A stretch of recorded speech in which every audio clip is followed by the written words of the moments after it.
everybody, and welcome to another episode of MTG Study Hall. Episode 7, I believe. Episode 7? You guys are counting? Someone hopefully is. I am your stalwart host, Brett, joined as always, well, as mostly always, by my other stalwart hosts, Dave. And your pink hair, snake-bitten, manic pixie dream girl, JC.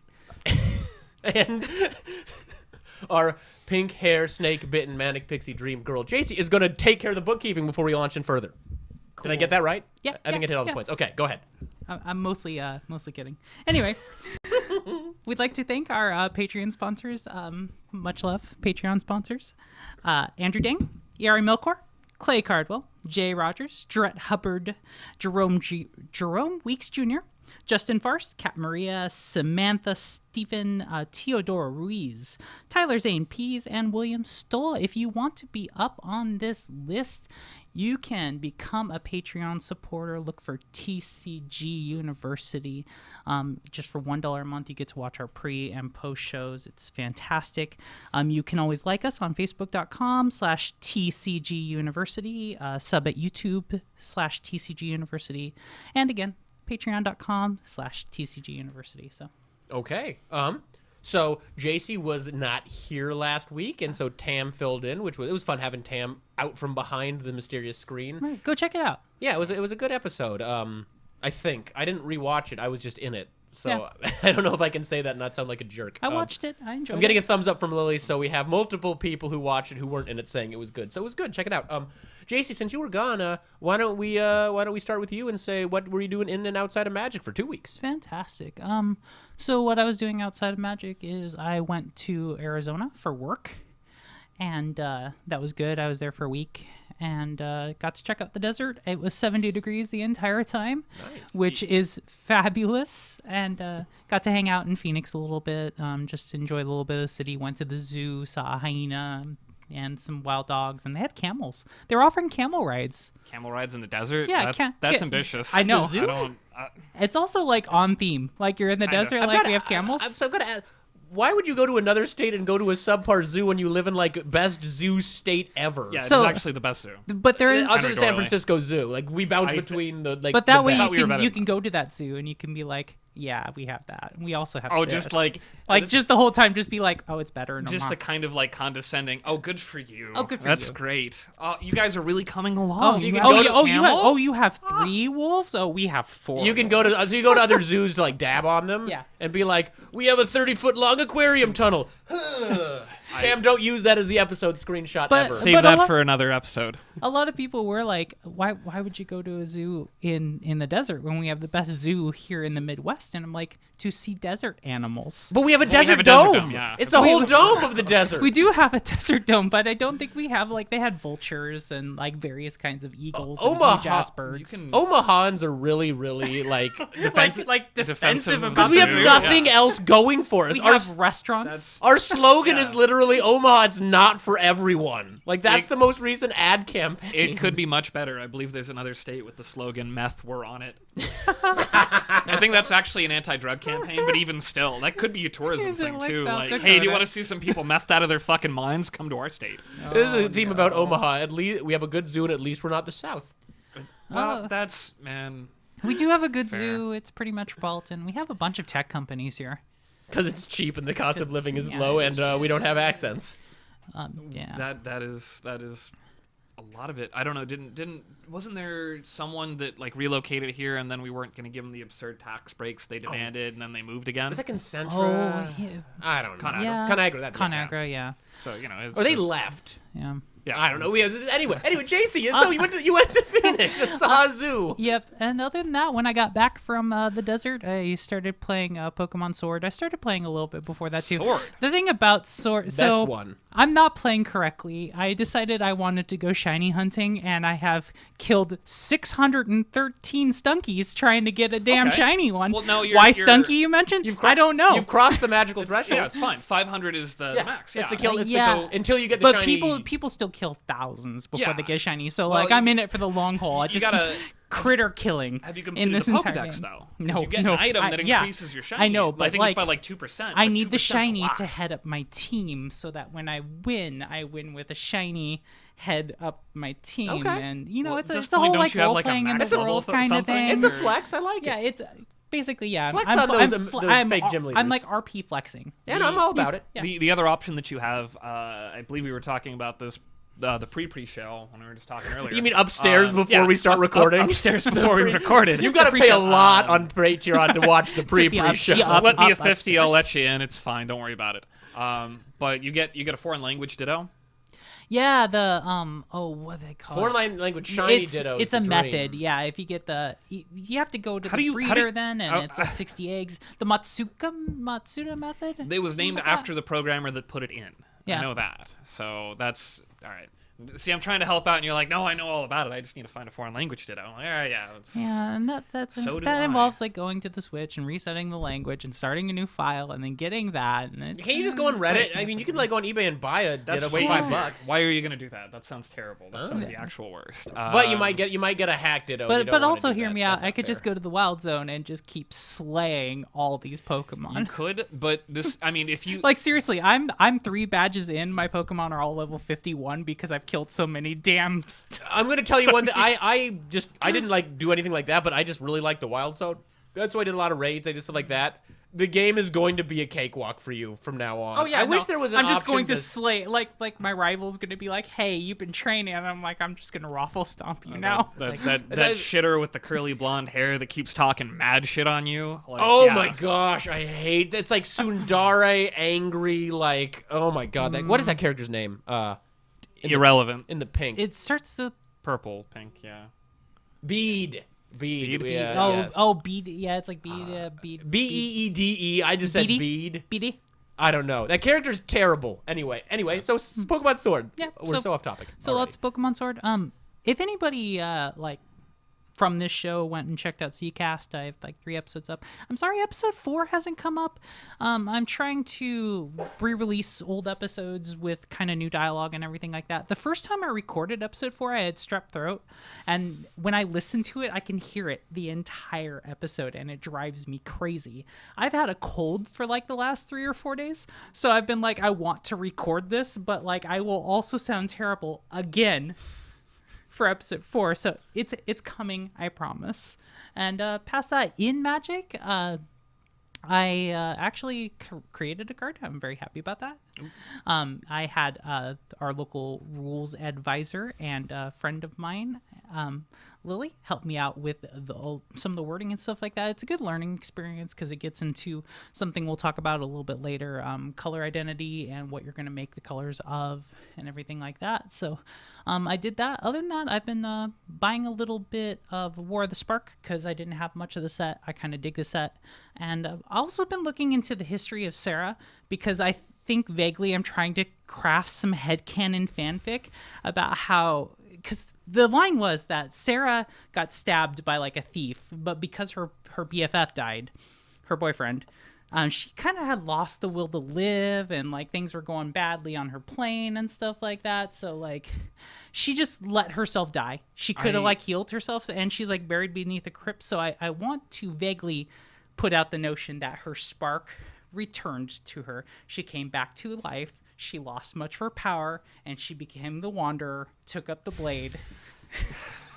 Well, everyone was busy advancing the Magic the Gathering storyline. She was studying the blade. She was studying the blade.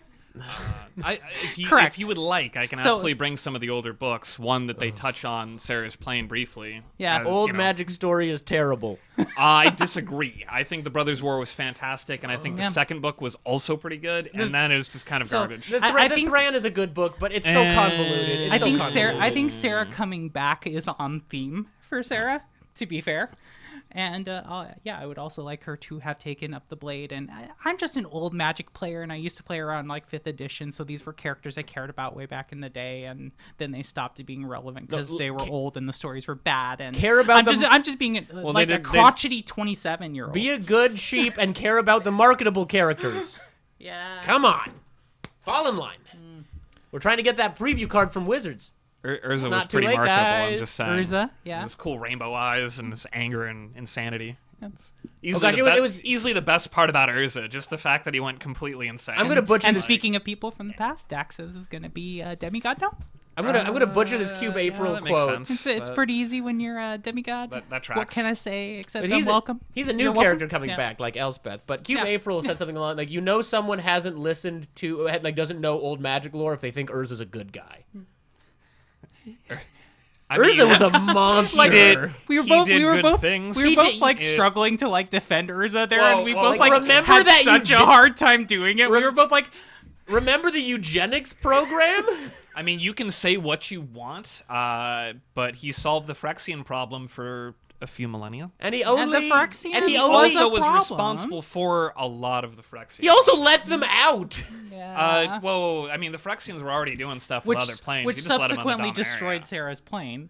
Well, Anyway. I mean, Urza just walking to Sarah's plane is like, wait, you're not white magic. Oh, god damn it, and then got really mad and then kicked him out. Okay, Yeah. it's Star Wars Day. Okay, Dave.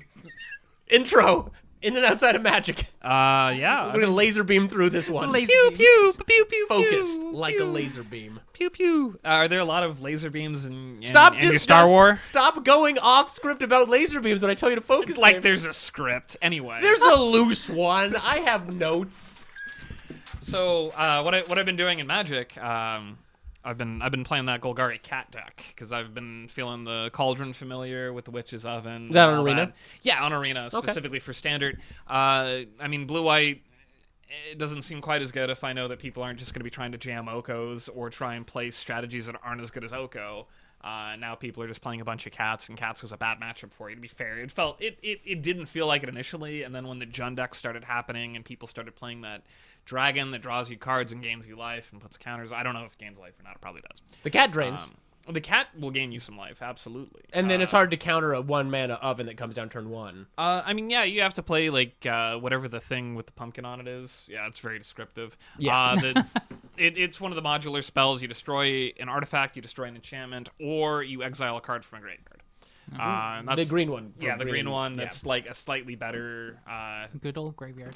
naturalized. It's like a But, you know. reprint. It's like a weird reprint. I can't think of what it's called. Return to Nature. Return to Nature. Oh yeah. Kind of, yeah. I'm just like drawing in on the pumpkin because that pumpkin obviously was a carriage at some point. Yeah. So like they're big on pumpkins in the set. There's like mean, a isn't pumpkin there- that turns into a carriage. Yeah, there's a fairy godmother in Guide mother, but yeah. guide mother. Guide yeah. mother Yeah. is. Stay away from those public domain names. Yeah, It's, right. Anyway. But yeah, playing Golgari cats, just the 4 cats. And it's watching. I like that Cauldron familiar. It's a cool card. It is a very strong interaction, and it's starting to get to the point where I'm seeing enough of it on Arena that I'm like, shit, are we going to go through the same shit that we went through with Oko and Field of the Dead? Is this going to be too dominant? Or are Plus- people going to remember that Leyline of the Void is, in fact, a card that is in Standard right now? Yeah, It is in Standard. sure. We have some decent graveyard hate right now. Yeah, Absolutely. Like, and topical cats just came out. oh, God. That's Yeah. I've been seeing a lot of memes pointing out that that might be the worst thing that has happened all year. And there have been a lot of bad things that have happened this year. That cats big might list. be the straw that broke the camel's back. It's very possible. We can And cancel 2019 early. Just start 2020 tomorrow. is it too late to change the name of the episode? It's canceled. 2019 2019 is is canceled. canceled. Go home, everyone. Cats We'll cast. see, we'll see I you in like 2 it. weeks. Cats cast. Well, the thing about Cauldron Familiar is, do you know the plot of Cats? I promise I will be as Cliff Notes as possible about this. I'm assuming that it is Andrew Lloyd Webber trying to get as much money as humanly possible by I'm ripping so off sorry. actual I'm so talented artists. Hey, okay. With that being said, Phantom of the Opera is my favorite musical. So Jesus Christ you know, Superstar is straight fire, man. Like I guess it would technically be a diss track. I think that Roger Waters did I am awful. Cats to is Andrew Lloyd probably my Webber favorite because musical. he blatantly ripped off echoes I know. for Phantom of the Opera. Like most of the I songs like from Phantom of the Hamilton Opera fine. are Yeah, straight I up love plagiarism. seeing it. It's incredible. I'll share with you the Yeah. link Okay. later. Okay. Anyway. So JC's gonna summarize Cats real quick. No, Real quick. yeah. You have like 15 seconds. Go. So anyway, it's a bunch of cats competing to be reborn into the next life, and it's kind of a play off of the fact that cats have 9 lives, and so it's a bunch of cats being nonsense, doing their things to win a competition to be reborn as the cat that they want to be in the next life. much like Cauldron Familiar, bringing it. Oh, back. Okay. So then the next question is, why the fuck do they have human faces? Oh, I mean, why not? So- Well, because you need human actors to play them. And they tried. The Uncanny Valley, I think, is the answer to that. They question. tried So in doing. the touring show, they'll like start off in the crowd and they'll come up to the stage from the crowd like dancing. And In it's the very Broadway, magical. the original Okay. Broadway Alright, show, they alright, actually tried to do it with actual cats, but they quickly realized that cats don't sing and can't act and are in fact animals. So that's why. That's the lore answer. I'm picturing Andrew Lloyd Webber going back to Sarah Brightman at home and just getting really sad. Like, I don't know why they won't sing. Yeah, they Andrew just keep Lloyd fucking Webber and pissing on everything. I shaking hate cats. everything. Yeah, no, it's like, why? Come on, yeah. Let's not shake cats. That sounds terrible. Poor kitties. Come on, So, Andrew Lloyd anyway, Webber. Be better than you were that. playing cats in Magic. Yeah, I've been playing cats in Magic, and there are no cats on my Pokemon team. I've been playing Shield. So trying to grind out that dex so I can get an item so I can try and get a bunch of shinies. Oh, you get the shiny charm. Yeah, absolutely. Because because you don't understand. I want all the shinies. Would you say, All David, the shinies. that It you've does got to boost- catch them all? Yeah, I gotta catch all of them. Everyone. At all times. Yeah, Okay. all of them. Boost the chance from like 600 and some to 500 and some. That's that a 1 in drastic 500 and increase. some. I think Yeah, it's it like is. 2.5% increase or something something like along that. those lines, which is goddamn 2%. astronomical with how low of a rate the shinies are. and how much hunting you have. Yeah, To do. you know, you can kill 600 of the things, the skunky things. That's, Okay. So Pokemon and cats. Is that everything? Anything else? Any baking? I made pork buns last night and trolled the shit out of people at work by just like sending them Facebook pictures of Of the what I pork was buns? cooking. But they were trolling me right back, telling me how I was gonna fuck up. So jokes on them. I didn't fuck it up, and I ate 4 of the 8. The other 4 I'm probably gonna eat after this. Okay. Nice. It's good to have goals. Short term and long term. Exactly. Long term, get all the shinies. Short term, eat 4 pork buns that I reheat. Thanks, public education system. Goal oriented. Oh. Yeah, I remember filling those out. Were you in Omaha? Public No, it school? was Bellevue. Bellevue? Okay. Speaking of public education, I forgot to mention the Inside of Magic. I was also looking into counterfeiting cards because I talked about Like how- doing it or how it's done? How it's done. Okay. Because I talked about in the last podcast that we did about hacking the servers and how like that might be a thing. And then I thought to myself, well, that's stupid. Like I'm here promoting paper when people counterfeit cards. So I know that. Tell you what, if you want to use that as like somewhat of a homework assignment, if you want to try and find a known like batch of counterfeit cards, What did Chad just put on the screen? I think it's kind of cool. I don't know. I think it's Brett's. Oh yeah, Oh, no, yeah, Brett's absolutely, gonna miss his movie. absolutely. Oh yeah, I forgot that. As far as outside of Magic, there was more. I've actually just been trolling the shit out of this dude named Brett.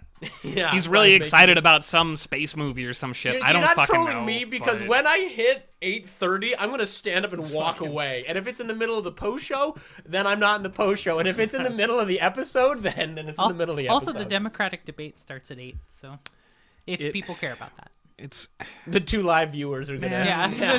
just dual screening it. Just get Joe Biden off the fucking stage. He's not going to be the goddamn candidate. He's just gonna say some Why is nonsense. his eye full of blood? Yeah.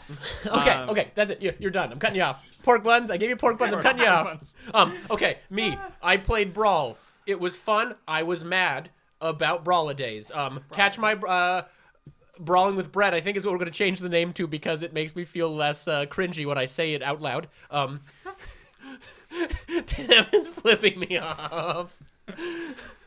So tune into that. It was fun. I lost a lot. I'm really trying to make the 7 dwarves happen. I have to now because I spent 400 gems to get the like special thing for it. So like I am going to make a deck work because I bought that cosmetic. You nonsense whale. So yeah, I spent like around like I don't know how much. I can't keep track of gems to dollars, but like a little less than $5 on getting that shiny dwarf thing. So yeah, I'm gonna make it happen. So tune into Brawling with Brett whenever those get posted. I'm not sure. We might be changing that up a little bit how we just put those out there. But tune in. I see. I'm so blind. That was I better can't than my read- burn. That was better than my burn. I Not can't close. read what Tam's like putting up there. I just hear everyone else laughing. Honestly, the best that I had there is, and that brings us to our first topic for today, which is the sunk cost fallacy. which is not our first topic. When you spend money on a deck and it doesn't work, you just fucking cut your losses. That's what you do. It's not a deck though. It's a card, and it's Brawl. I'm gonna make it happen, and you're all gonna watch it. Okay, that was what I did in Magic. Outside of Magic, Disco Elysium. I beat it yesterday. Nice. That game is so good. Probably best game of the year for me. It is so funny, so poignant, so just absolutely perfect. I really like the ending. I'm not going to spoil anything about it other than it's kind of, I read some dissenting opinions, people kind of arguing about how they felt like the ending went.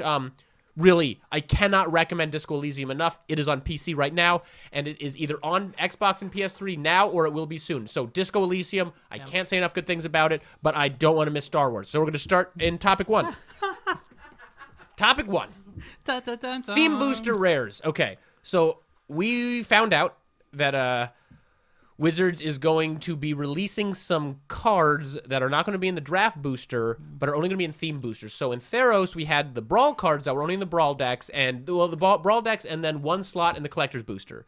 So this time around, the theme boosters, well, here, really quick. The theme boosters are, instead of a 15-card pack, 35. It's a 35-card pack, and they are colors. So you're going to only have artifacts, and of these ones, they can be different themes in the future, hypothetically, but up to this point, they've only been colors. So you can get the red theme booster, and it's going to have 35, is it 35 or 40? 35. Okay. It's less scratchy lottery, more deck buildy. So you're gonna have 35 cards you can put in a red deck. So I think there might be some multicolored cards, but it's mostly gonna be mono red and artifacts. There are, but if there are multicolored cards in there, they are more thematically pitched toward the primary color identity of that theme booster. So this is a newer product. We've had it for a few sets now. This, if you are watching this, odds are you are, well, I guess, if you are a kind of a more experienced Magic player, you've been playing for a long time, this is not probably a product that you have bought a lot of. This is really for newer players. If you buy a booster pack, the idea behind the theme booster is if you buy a booster pack and you like your red deck, there might be 2 to 4 red cards in that pack. Yeah. If you buy the red theme boosters, there are going to be cards that go in your deck. So Wizards have been putting it out there. Clearly, it's been successful enough for them to continue doing it. But with this set, they've announced that there are going to be 10 rares. Tam has them up on the screen right now. I don't know if he's showing them to us or if he's showing them to you. Just us. So I like that link Minotaur. in the description. Yeah, we'll throw that link in the description. Yes, indeed. I love how we even say that, and that's just Tam will throw that. Yeah, link in the Tam will do description. that. Tam will take care of that for us. So, Tam. Oh shit! Nice. No, it's on the screen. Okay, so if you just want to scroll a little bit slowly. So none of these cards seem super duper pushed. A couple of them might. Whoa. That Minotaur. We haven't gotten to the Minotaur. We'll get to the Minotaur. That Minotaur. That one's might, clearly pushed. A couple of them might yeah. see I like a little. that Sphinx. The cards are all cool, but Yeah. the general consensus seems to be that they're just kind of they're not all necessarily Timmy cards, Timmy Tammy cards inherently. You're but gonna have to explain that at some point. at some point we'll get into player psychographics at some point. That's its whole other thing. Google player psychographics, Magic the Gathering, Mark Rosewater if you want to know what's going Prepare on. to go down a rabbit hole. Yeah, it's a whole thing. It's the whole thing. None of these are super pushed. Just like the Brawl cards, they weren't supposed to be particularly constructed playable, and if they are in the collector's booster, so that's going to up their numbers. So the general consensus, I keep saying that. I need to stop saying the general consensus. People on Reddit are mad because Go figure. because it's another thing that's not in the draft booster. There's a smaller contingent of people who are positive or don't care. But I've been talking a lot. Thoughts? I'm pretty positive on it personally. I like theme boosters. I think it is a thing.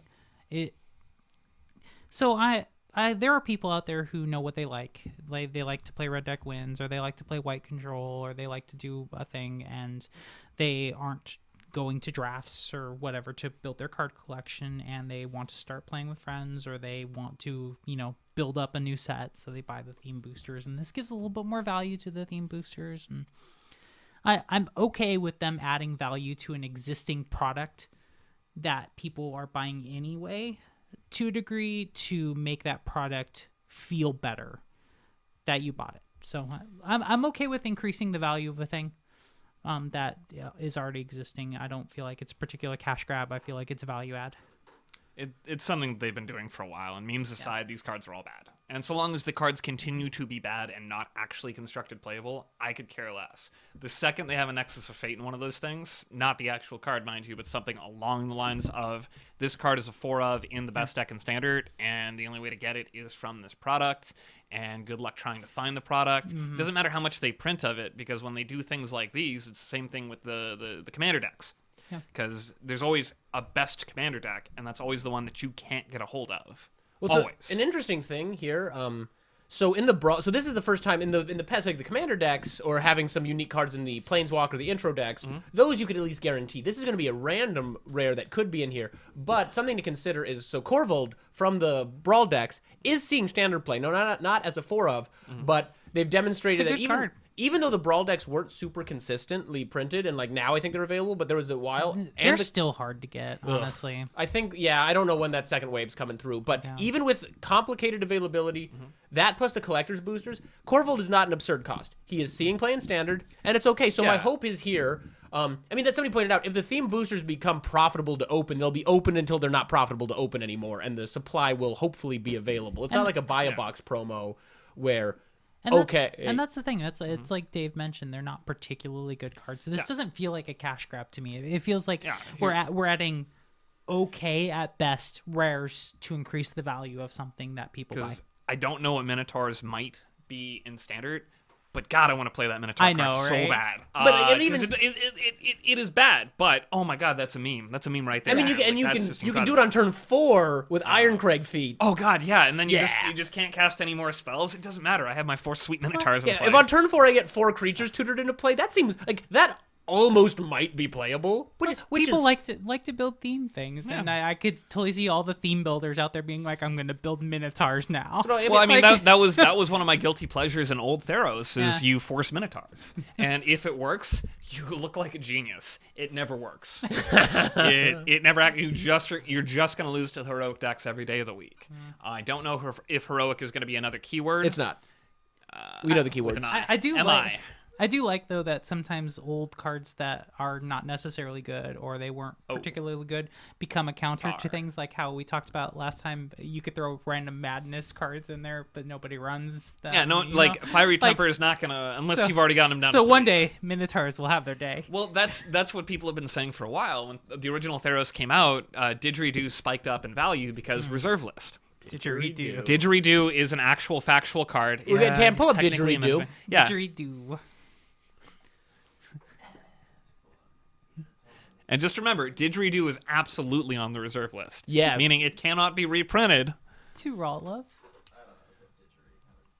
So nobody seems to be particularly mad. I think we need to get past the point, because I think some of the anger online is coming from the idea that what we now call draft packs, which just used to be booster packs, you had everything. But then we started putting cards in the intro packs, and then we did Planeswalker deck cards, and there's been times where it's been iffy, and then we did buy a box promos, and there's been ups and downs.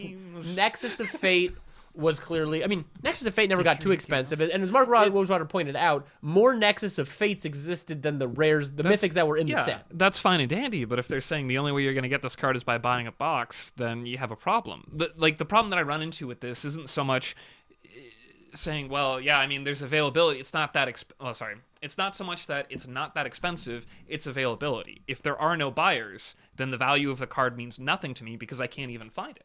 Well, hopefully that was something that I kind of ran into with Nexus of Fate. If no one's selling you Nexus of Fates and saying, well, it's still a buy a box promo, do you want a box of this core set that you're never going to play anything out of? Just for your Nexus of Fate that is, at the time $30, do you want to spend $100 on that? No, not really. And it is considered unethical and probably something that will get the store in trouble if they just sell me the promo. They can't do that. If WotC finds out about that, they're in deep shit. I'm with Corvold. I think Corvold. This is the first time it's going to be a random pack, so we'll have to see how this goes. And nothing seems too push. And even if that Minotaur card gets there, it's not going to get there in a tier 1 deck. Like that took a while to register, and I'm like, oh. Yeah, I guess. I mean, so I'm willing to cut Wizards the benefit of the doubt because I think we need to shift away from the idea of the sets all in this one product, that's what Wizards is wanting us to do. And though it might not feel great, like this is putting fun cards in the hands of people who want to play with these cards. I know for a fact there's going to be some little casual groups or that 5/5 Hydra for 5 that if it would take damage, prevent it and put a counter on it. Like that card is going to ruin some middle schoolers' life. Yeah. Like that is going to be the card that's like, I can't beat this card, and that's awesome. We have to remember that Magic is not just us who knows what's going on. It's not just tournament players. It's not just people who are at the high level of play. It's a huge community. Mom and dad can keep track of Billy likes to play blue. Yep. Here's a blue pack that says Theros blue cards. I'll get this for $13 and it'll have cards that Billy will be thrilled to open. So, like, honestly, I am willing to cut Wizards the benefit of the doubt on this. Now, if that Minotaur Storm card ends up being $30, I will have to eat some crow here on the show. Storm. Now, keep in mind, when Ixalan came out, there were a bunch of pirates that were printed in Marcadian Masks block that spiked in value because they were creature-type pirate. And there were cards that worked well with There pirates. are a bunch of old Minotaurs, if uh, I'm not mistaken. I'm not saying I can't that think of one that's good, but Boris Reckoner. oh yeah, Boris Reckoner is probably the best Minotaur.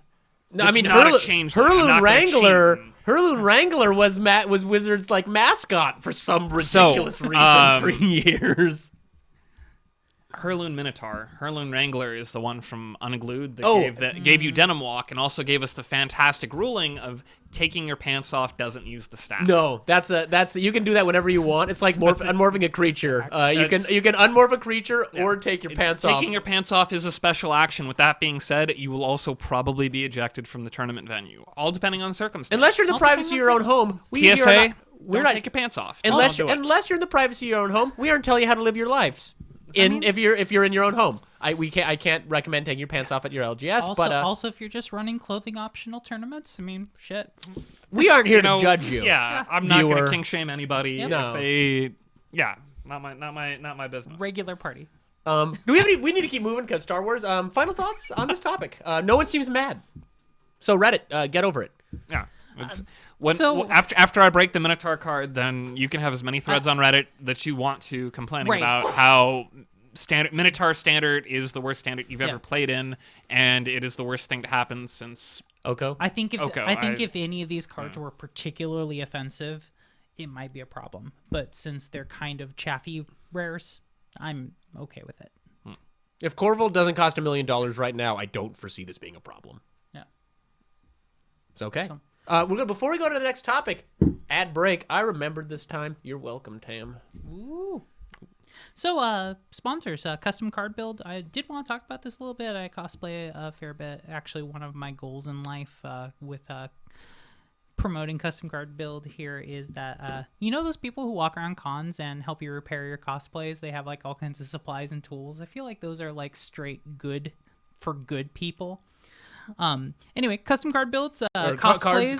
Cards custom build. Cards custom build. CCB. Custom cosplay and nerdy accessories. You get 5% off if you mention TCG University. Go to facebook.com/cards custom build. Again, if you're watching the show, you're a terrible nerd. You aren't better than cosplay. You know you're doing it. Oh no, you're not. You aren't better than and that, if you viewer. haven't done cosplay, you know you want to. Yeah, you're lying to yourself. There's a part of you that goes like, wow, that's a really good cosplay. I could do this so much. I mean, like, I could do that. I could and we're be that helping you person. do that because we're helpers and here how often- at MTG Study Hall. How often do you go to cons? How often do you get to do that? You know, like, sport that rare thing. Spend some money on this. Have people take pictures of you, post them on the internet, make shirts up about them. Tam, did the viewers see that, or is that just for us? You gotta. Yeah, Do you have a that's picture the- of that that's the Flash costume that you had a while back? That Flash costume that you had a while back? Yeah, it's on here somewhere. I'm assuming that was his handiwork. Yeah. You Yeah. should show that to him. I thought it was fantastic. To the point where I kind of want to reverse Flash Maid so I control the shit out of Tam if he ever dresses up as the Flash again. You can like just follow him at whatever con and just like shove him. Yeah, just continually be a dick to him, and then like accidentally be a dick to a different Flash cosplayer, and then find out it's not Tam, and in true Earbarthon fashion, apologize profusely for trolling the wrong Flash. I didn't get that reference, but It's fine. Don't worry about Yeah, it. I mean, Earbarthon's motivation is he hates Barry Allen a Okay. lot. Wally West, fine with him. You know, it's whatever. Well, Wally West does. Those become are the both. fastest Those are Flash. both people who. Wally West is fine. It's Yeah, Wally West Barry Allen is the asshole. Fuck Also, that guy. also super sad in the teenage hero one. Frack, I'm forgetting. Young Justice. Thank you. Cards custom build. Cards custom build. Give them money. They're nice. Okay. Inked Gaming.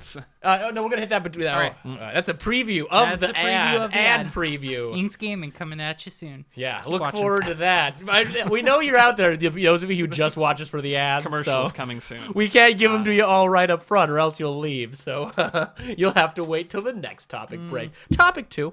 So this is something we've been talking about since we started the show. We want to kind of start covering some topics that are potentially not so focused on what's happening right now in Magic. We want to cover that, but we also want to cover some older stuff, some stuff that is a little bit more timeless. And so we are going to start a many part series right now about color theory and the color pie. Yep. So we aren't going to launch into any Round one. Yeah, round one. We aren't going to launch into any specifics about certain colors right yet. We're just going to start. We're going to talk about the color wheel, the color pie, just kind of go over some basics, and then probably next episode we will dive in more specifically. But JC, this was something you wanted to kind of do. So you want to take us away? Yeah. So color theory in Magic really revolves around making consistent thematic mechanics that fit into the color wheel that you're going to build into your cards. So things like haste being on a lot of red creatures. I think madness was particularly in red. Red and black. Blue had it too. Blue, like okay. Every color with the exception, I think. I can't think of any cards in white that had madness. And green there was, having a lot of green had a trample. couple. Green had a couple cards in madness. Like white, I think was the only one left out in the cold. But and so you've probably heard us. White having wrath cards, black having kill creatures on site cards. In previous episodes, I might have said a color is secondary or tertiary in an effect. So yeah, it's like green is primary in trample. Blue and white are primary in flying. Red and black are primary in madness. Not madness. Menace. That's the word I meant to say. So green gets a lot of death touch. Red, like these kind of things. Yeah. So we aren't going to go over every specific keyword right now because we didn't prepare for that, and that would be that'd be a mess. That would be a mess. But so yeah, like JC was saying, this is kind of so certain colors get certain things, and if you follow Mark Rosewater's blog recently, it's been 90% people complaining about white and white not getting enough stuff right now. Which white's not doing very good in standard, so I understand the complaints. And but it strikes particularly when we talk about in previous podcasts saying blue is a frustrating color to play against, or blue-white control. Why is it that blue and white get control? So Dave, why do blue and white get control generally? It's always been this way. I mean, it's because blue that gives you is an the way. opportunity to give you proactive answers, and white gives you an opportunity to have very versatile reactive answers. So if you can't counter it on the way down, you can blow it up when it comes into play. Okay, that's probably what I would say. The win condition itself is arbitrary. Originally, it was Sarah Angel in the olden days, and then eventually it was Millstone. But you have Sarah Angel in the stasis decks because it doesn't matter. You can't untap. You don't have to tap her to attack. And nowadays, a lot of times, blue-white control decks, the one you were playing the Pioneer Tournament, will use white token generators. White gets to make small creatures repeatedly. Exactly. A white castle that will not give you terrible diarrhea. Yeah. Second time I've used that joke. It's a good joke. By the way. Yeah, because White Castle is garbage. It's a terrible, terrible restaurant. I think blue is a lot about wanting to control the flow of knowledge, the control of the flow of thought. It is that kind of theory of controlling information, knowledge expansion, and white is a lot of the meek shall overcome and purification. So it is a lot of reaction to things are getting too big, too scary. The meek need to overcome. We need laws, control. We need to purify. I mean, balance is the card balance. The although actual card, I'm glad you were thinking of that card too. And it's interesting. It's a little out of the color pie now, but white does get to do that.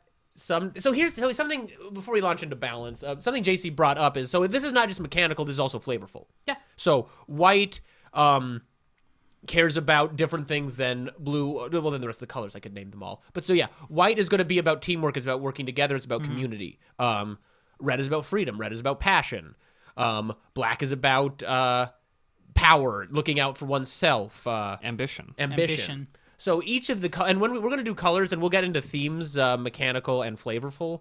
But something I kind of wanted to touch on is one of the reasons Mark Rosewater gives the color pie as an example of one of the reasons Magic is successful. It is really important to the game. It allows people to get into the game and put themselves in the game because it lets people imagine what they would be. It lets people play around themes that are consistent around certain colors. And Dave's always showing off his Rakdos shirt and saying he's a red-black player, but it's also one of those things where you can identify with a color or a combination of colors and say, I like this, I care about this. It lets you put yourself in the game.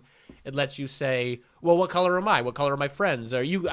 I am not the only person, I am sure, who sat around with their Magic playing friends and imagined, what is this fictional character? What color are they? What color is this character I made for my D&D game? Yeah, Lily, who's exactly. been on the show, will make cards of D&D characters we've all been as a good practice for designing cards and stuff like that, and just for fun. It's a lot of fun. JC, And there are whole subreddits about designing custom cards and building custom cards. In fact, I talked about in the pre-show or the beginning topic there, how I constructed a card. Tam, if you want to throw that up, I messaged you it.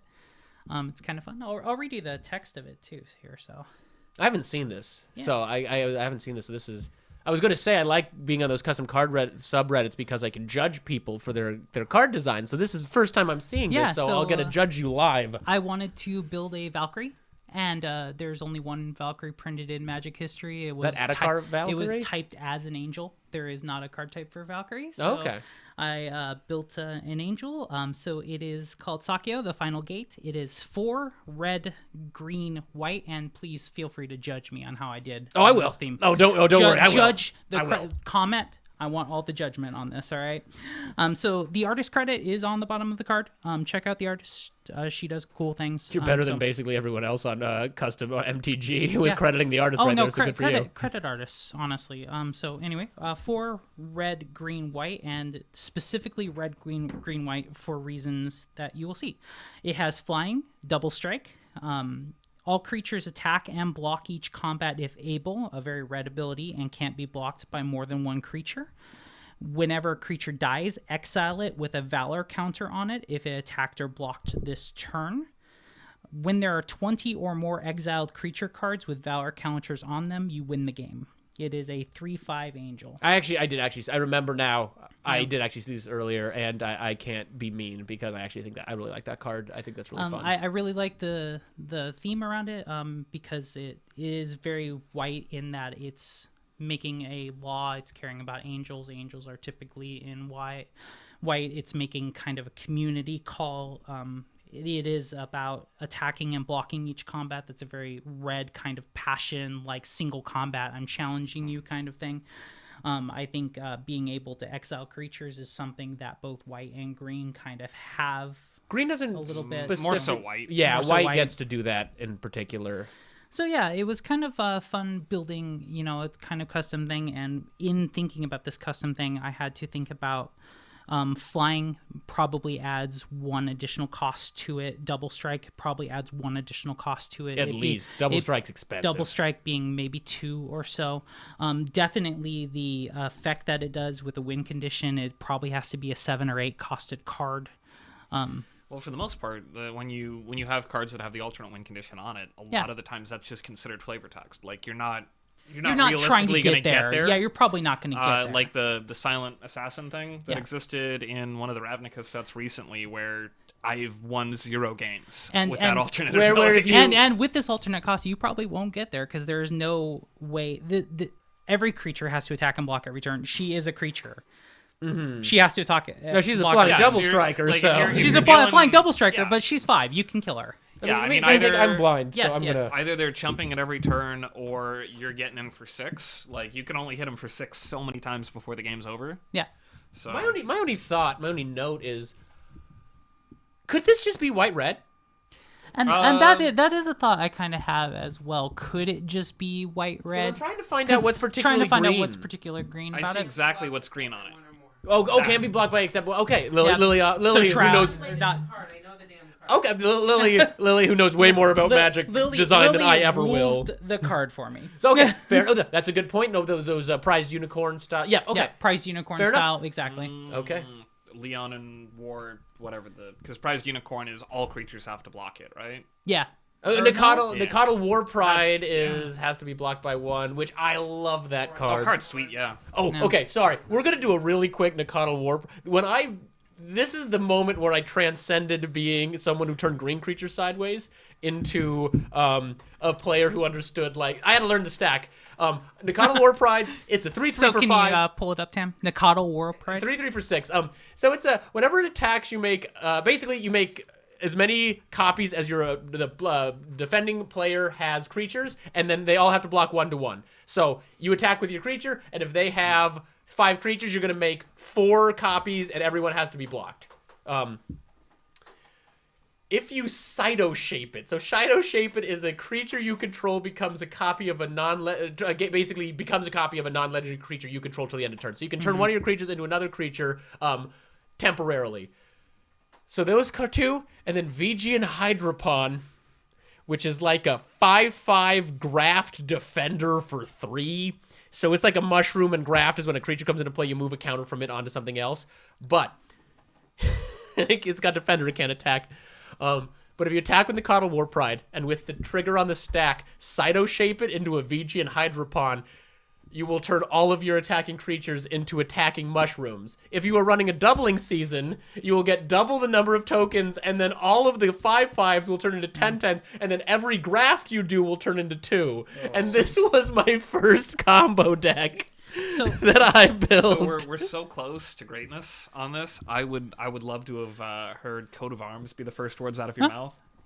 And then some way to give your creatures trample. Yeah. And then just talk mad shit on them. Just talk mad shit. But yeah, I think this is something that Magic designers particularly go through all the time when they want to test out new cards, when they want to make new cards, and when they want to play with themes. No, they think about what color it's going to be in and why it's going to be in that color, and how do we accomplish that thing around that And theme. if you want to make Magic cards, you need to design Magic cards. And if you design Magic cards, you are going to have to understand color theory. And if you understand color theory, you're going to be a better player. You're going to enjoy the game more. You're going to enjoy design more. It's flavorful. It's, It's another way to enjoy the game. Like, there are people who it's easy to be like, oh, we play in tournaments, or, oh, I'm a Commander player. There's people who just read the cards, who design the cards. I saw someone had made a full Harry Potter set and posted it on Reddit today. Forgive me if I'm wrong, but doesn't Wizard hold design contests where you can you can apply for a job they've done through design contests? 3 great designer searches. Morrow runs those every now and then. And yeah, it's like I keep trying to push Lily into doing it.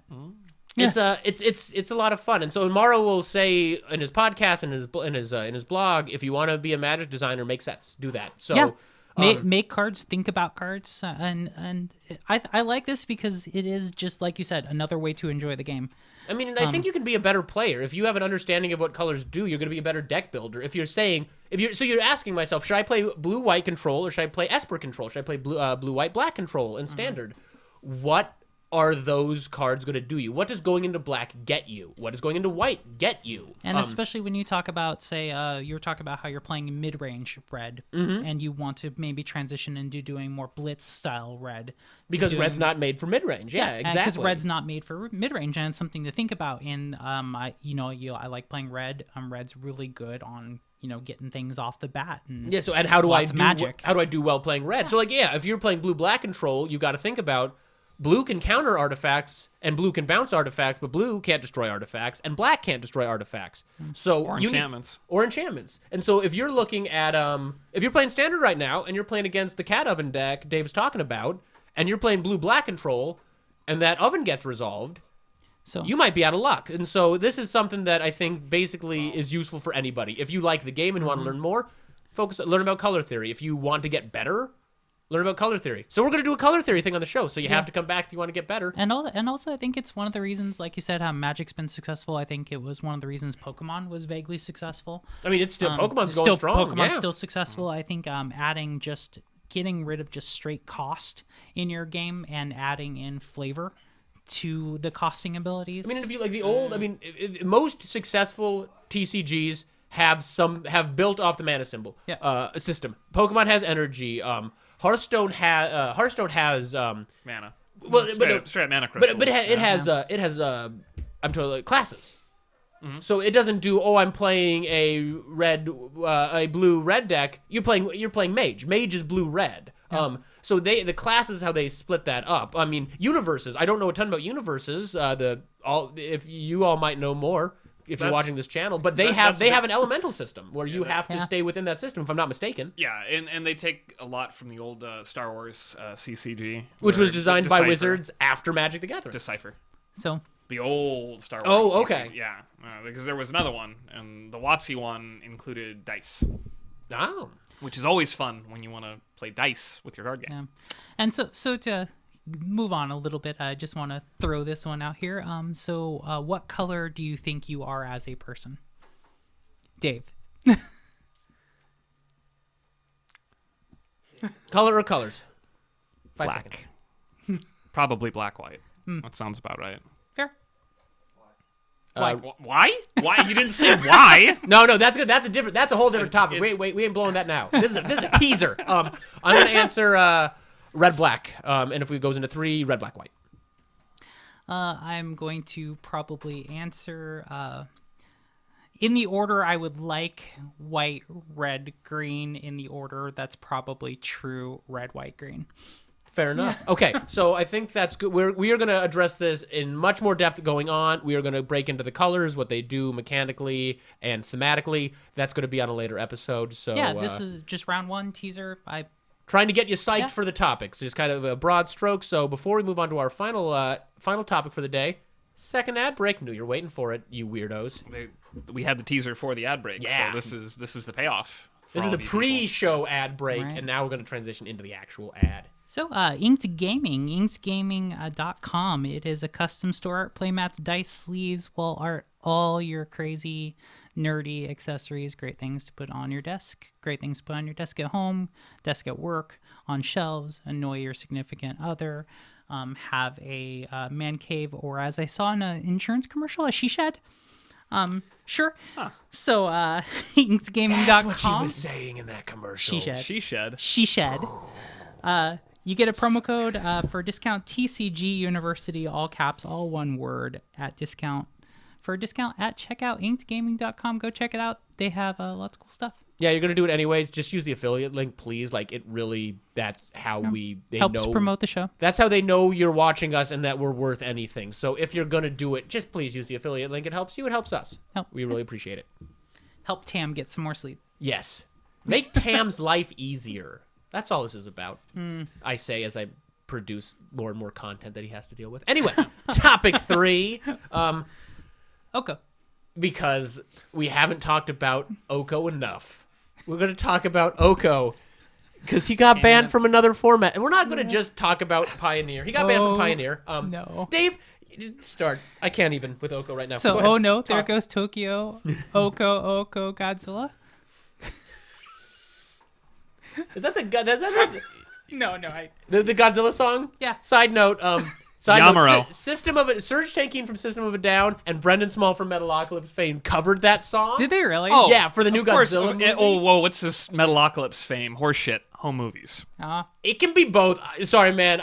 You're talking to someone. Franz Kafka, rock opera. That's all you need. I'm all about Holmes movies, yeah. but I'm a Home movies Metalocalypse so guy good. to my core. So fucking good. Anyway, Yeah, so more bannings. Bannings and Pioneer. Pioneer bannings. Pioneer bannings. What got banned? We had Oko, Thief of Crowns, and Nexus of Fate, which Because you can't have your elks. You can't have them. You don't get your elks. it's so.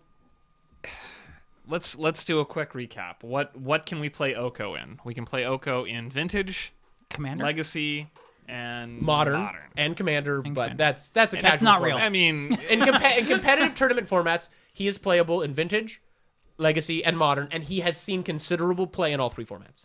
I know that he's very, very good in Vintage. Legacy, I think that you don't want to play that card. He's in Delver decks. I don't think Delver's. I hate playing against Delver and I hate playing Delver. I don't know. It doesn't. I can go on many rants about my thoughts Is Oko about, one of the best Legacy. or the best planeswalker Okay, ever here's. printed? I've been getting in this argument with people, and I keep saying I've said a couple times. I've said Oko's definitely top 5, and I've had multiple people argue with me.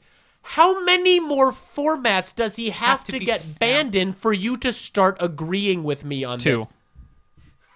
Legit 2. If he Legit gets 2. banned in Modern and gets banned in Vintage, well, I guess they don't ban him in He's not gonna get- Vintage. yeah, If he gets restricted in Vintage, I don't see that then happening. you're starting to get to Then- Black Lotus level. then Oko has absolutely stolen the crown at this point as king of Planeswalkers. But I'm not even saying the best. Do you think he's top 5? I thought that was pretty cute with the whole stealing the crown. Yeah, okay, no, that it was was. good. It was. That It was was. good. Thief of Crowns? Absolutely top 5. Certainly. I'm trying to think of better planeswalkers. Ren and I 6. would still rather have a Jace the Mind Sculptor in Jace play the Mind than an Sculptor. Oko. Okay. Jace the Mind Sculptor. I'm gonna say Ren and 6. Ren and 6, Depending on your format, like Legacy, depending on your availability. Modern. Yes. Oh no, wait, which format was Ren 6 banned in? That was Legacy, right? because Yeah, of it was Wasteland. Legacy. Because of Yeah, Wasteland. that makes sense. Name a third planeswalker. Okay, maybe. Okay, Liliana of the Veil. maybe. Yeah, Liliana of the Veil is very, very good. I definitely put her on that But list. that, see, Liliana of the Veil, she seems like a balanced, fair card. She's How much good. Liliana of the Veil have you played? Fist of Have you Crows. played A ton. I mean, No. she seems. She's good. Fister? But like, I feel like there's answers to Liliana of the Veil. I don't feel like there's good answers to Oko a lot of the sorry. time. I apologize. I mean, I've certainly lived the dream and had the opportunity to watch my opponent plus Liliana as I bounce Liliana to his empty hands. Like that makes you feel like a goddamn genius when you get to cryptic them and do Liliana that. does get a lot of play. I mean, it's okay. very good. Let's say she's better. Can we name a fourth Liliana Last Hope? Liliana Last Hope's incredible as well. I've lost many a game Isn't to that there card. one of the Nissa cards that gets played quite a bit? The 5-mana Nissa. 5-mana Nissa is Standard. very, very good in Standard and But she costs Historic. But she costs 5 and- mana. Well, I mean, it's hard to go overall. you go from 5 mana to untapping next turn with probably 12 mana. Yeah. Like Nissa's very, very good. but she's not showing up in don't- Legacy and Modern. I don't think that there's ever a time where I'm going to register that Nissa in a format that's not Standard. Or And even that, I or probably don't want to play her in maybe Standard, but still Pioneer. very strong. Yeah. I would not. I don't want to play Nissa in Okay. Pioneer. I think there's so many. Well, you can't play Oko now. So okay, Yeah. so we named 4 planeswalkers that are arguably better than Oko. I challenge you to name a 5th. Oh no, not I at feel all. like we could be at this for a while. and to be honest with you, I don't necessarily think 3 and 4 are better. I think maybe Jace. Arguments could be. I mean, I Yeah. feel confident saying Mind Sculptor is so close it is difficult to argue which is better. It's probably very hard because I the remember man losing formerly a called lot to that Format card, Warper.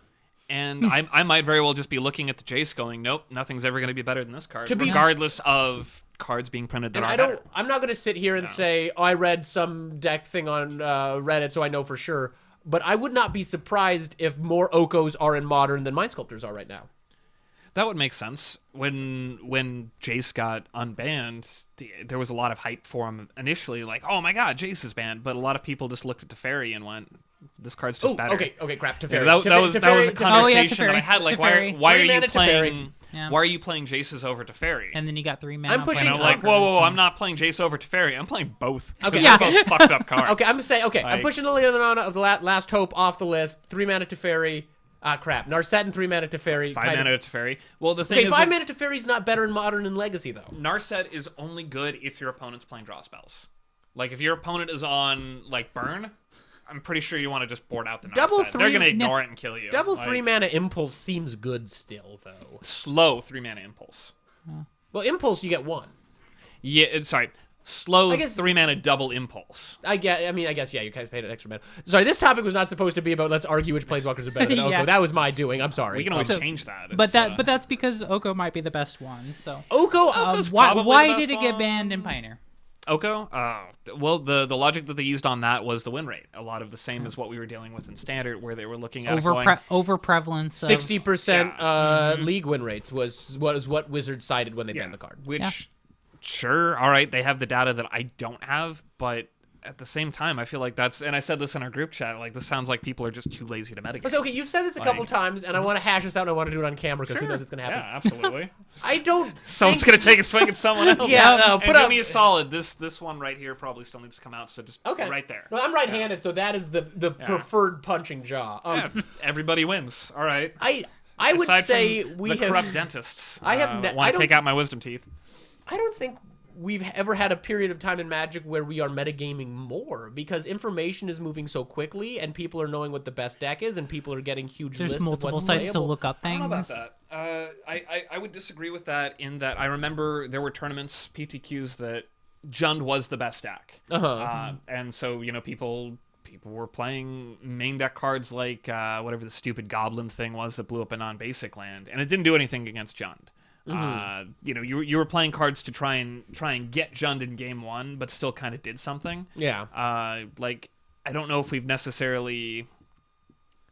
You know what? I don't know what the fuck I'm going on about. Please continue. Well, no, so I'm just no, rambling at this I kind of point. I'm curious because I would the general consensus going into Mythic Championship 7 was that Jeskai Fires was the best deck, but we metagamed, and because of metagaming, the Jund Sacrifice won. And I don't know if Jund Sacrifice that's the thing. I am not in touch enough with the standard metagame to like definitively say they were right or wrong. But the general consensus that the pros were saying was Jeskai Fires was the deck to beat, and they did. And I don't know. And so I guess my thought is we're getting so much communication that we are metagaming all the time. And so if we know that Oko's getting a 60% win rate, I'm just going to play Oko. And well, I guess the counterpoint one could make, if I'm going to argue with myself. So I mean, this is the argument with a lot of things. It rather makes me think of popular music. People think popular music is only popular because it had to start somewhere. It had to be good to begin with to get popular. I mean, there is the thought about like being manufactured, it being pushed in the community. I have one bit of anecdotal evidence to counter that. Okay. Limp Bizkit. I mean, literally pay radio stations to play that garbage. You know, y'all be loving this shit right here. Fucking Lord. What have we subjected these poor people to? You know, I can't really say too much. I've been listening to a lot of Ludacris as well while we're at it. People are playing Halo again. Yeah, I mean, okay, for the record, Luda is absolutely the Dr. Seuss of rap. Yeah. I've friend never of said the he show, wasn't. Tom Gibbs pointed that out, and I can't unhear it. I'm going to say incredible. I've never said But that he wasn't. What I'm trying to say is I don't think Oko became as prevalent as he did due to popularity. I think Oko became as prevalent as he did because he makes people into they're elks. No, so I mean, the counterpoint could be though, maybe not just with Oko, but in things in general, is I'm saying And he's low costed and I mean, I'm saying we're metagaming more and more because of all the online stuff. You could potentially say people don't do their own metagaming anymore. They expect the person on Reddit to do it for them, and they put a deck together and go. Sure. So maybe that's the case, and maybe people aren't metagaming because people are more willing to because the information's out there. People aren't doing it themselves and leaving it to the pros, and we're letting a group of say 100, 200 people dictate our metagame choices instead of ourselves, and maybe that's the case. Okay. Like I don't know. I can definitely. All right. I mean, I'm not going to win an argument talking about whether or not Oko is too good for standard or not. It's clearly proven itself as being too good for standard. Right. I think there are ways to counter it. I don't think there's a problem with the best deck, with there being a best deck in standard. Pioneer, on the other hand, I don't necessarily think that card should have been banned right away. They've already shown their willingness to be very aggressive with bannings. Yeah. well, to be fair, it's kind of hard to metagame in standard because there's a limited card pool for it. But in formats like Pioneer, where it gets wider, and then that gives you a leg up at least. That you know that there are a more finite number of decks that people could be playing that are known as winning. So Right. if you go into a format where okay, this deck has a 60% win rate against the rest of the format, I should probably have a sideboard plan for it. I should probably be prepared for Right. it. No, and I agree with that, but see, I think there's a point. But where it's hard not to. I'm going to run this card because it is the best card in this card pool. It's hard. I mean, and it's hard not to have a best deck, but I think there's a line. And I think that line starts showing up when we are main decking narrow hate cards in game one to take out. Because that's the thing. It's like because I don't think we were doing that in Pioneer yet. I certainly had main deck answers for an Oko. no, I mean, it's, and I think they weren't narrow. They were pretty broad. And I would agree with the standard and Pioneer were very different banning situations in Oko. Oko was in most of the decks. The card pool was smaller. Like I was saying, the one Pioneer tournament I took part in is not a huge amount of evidence to base some stuff off of. But that one wasn't ruled by Oko. Now, Wizards does get that huge metadata where they get to make their decisions based off of. But it was an interesting thing. Like Oko, I'm curious if Oko was pushing decks out of the format because Field of Ruin was pushing out a ton of. Field of Ruin was pushing out archetypes. Field dead. Field of Dead. Field of Ruin is the answer to Field of the Dead. Field of the Dead was pushing out archetypes. You can't play Control if people are playing Field of the Dead because they will overwhelm you with value. It's hard to be a mid-range plan that's not running Field of the Dead because they will outgrind you with their value. So like Field shut down entire archetypes and the format needs to go. I don't know if Oko was shutting down archetypes. Now he was probably making aggro worse. Food, life gain of food, 6 mana, 6 loyalty walker you need to attack through. Like anything that's going to rely on an ability from an artifact, it's a very good answer to that. Yeah, that's the thing. I think there's been an amount of push for abilities to be not in sorceries, but be on creatures because you want to play creatures, you want to turn creatures sideways, Wizards add just- value to creatures. Wizards shifted their design philosophy. Yeah, they shifted the design philosophy to to putting creatures. spells on creatures. And like JC said, you know how you make a creature good? You stick a spell on you it. stick a spell on it, and you know how you make that creature bad? You turn it into an elk. That's true. I mean, If you're still getting your comes into play effect from the creature, I think the creature's still doing its job at the very least. now people, I'm trying to think back. Somebody on Reddit was talking about Oko does. So there's a lot of the gods, the Theros gods. I don't know if they're seeing much play, but for specifically, what's the black Helios. blue locust god? Scarab God. Scarab god. The Scarab god would. Somebody said, "Cool, I can play Scarab god and Pioneer now." Scarab god does not match up well against Oko.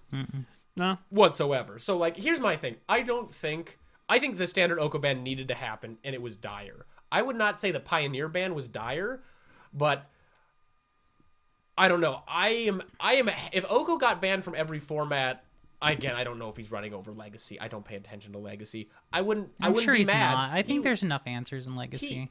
But the card is I just. mean, I'd figured there would be enough answers in Pioneer too. That's like, fair. That's there are a fair. lot of cards that There's a lot of reference cards. Yeah, Planeswalker. Like, there are. Theros had Hero's Downfall, and then we've only gotten better answers since Hero's we Downfall. got Murderous Rider now, which Yeah. is a great card, and I mean, Would- Yeah, with the rise of printing planeswalkers, there's been a rise in printing ways to deal with them, and most Like we of don't those we don't ways get O-Ring, are but in we get Pioneer. Banishing Light. Yeah. We get whatever we the get banishing Prison Realm. We get banishing light because explaining the O-ring exploit to new players seems like you're cheating like a monster. Well, I think I think that I card don't still sells I don't well. want to blame LSV, but LSV blames LSV. Is that the one where he did the loop in that Moto game? For those of you that don't know, there was back in the old days of Solar Flare Standard with Innistrad, and I think Ravnica was the it was Innistrad, Scars of Mirrodin. Yeah, sure. Yeah, Elish Norn was in. Yeah, It was Elish Norn because he Doombladed his own Elish Norn in response to an O-ring going onto the stack. So Elish Norn left play,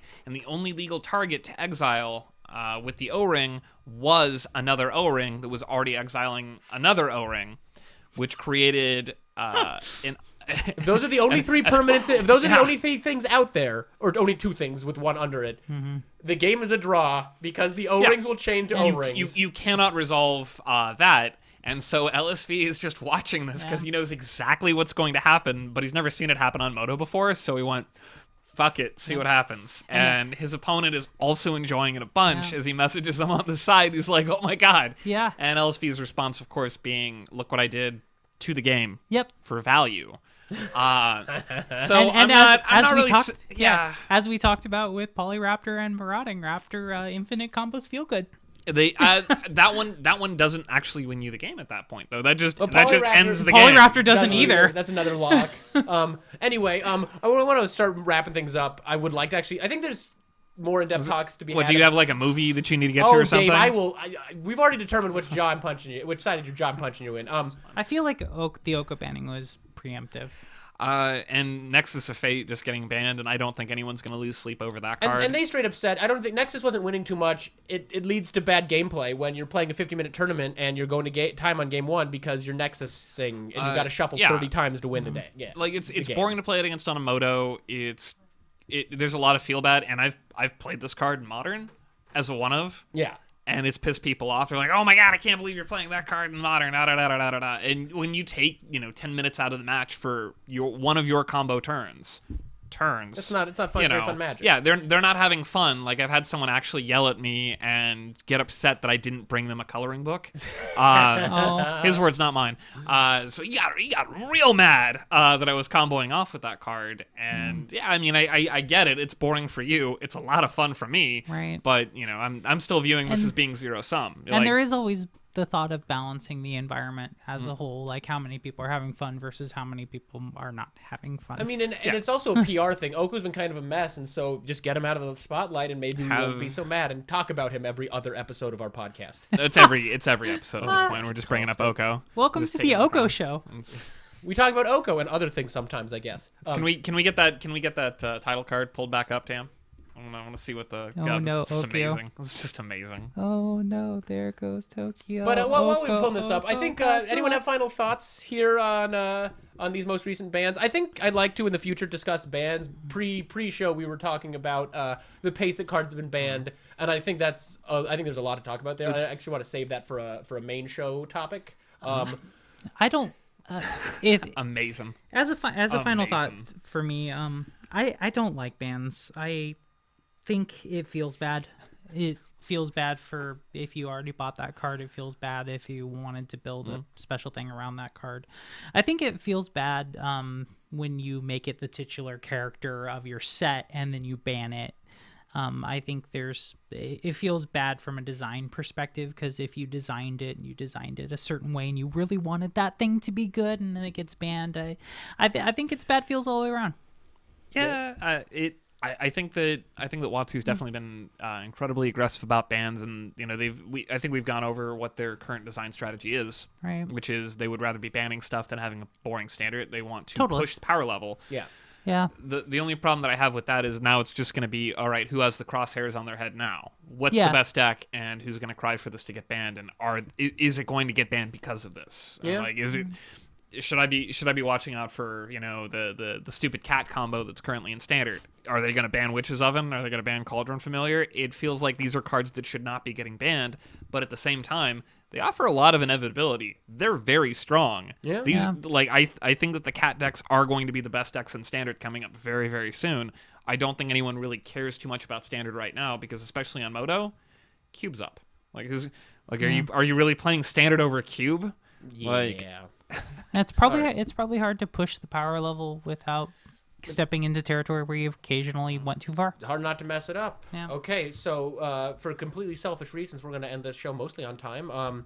Thank you guys so much for watching. We're going to get a little bit of post-show. So the live viewers are people who want to give $1 to the Patreon. You get to watch the pre and post shows. I'm not normally rushing off to a movie, so normally they aren't cut short. So yeah, please give to the Patreon if you want to check out that extra content, and even if you don't, it makes Tam's life better, and we love Tam. So Like the show, subscribe to the show, the little bell icon, the little thumbs up icon. You can find this podcast on SoundCloud and Google Podcasts and most podcast apps out there as well. So and tell a friend. That helps us a ton. check out the Patreon. Check out the Patreon. Thanks so much for tuning in to another episode of MTG Study Hall. We really appreciate it. Stay safe out there. Have a good one. Don't spoil Star Wars for anyone, you animals. And have a good one, and remember who you are. Thank you.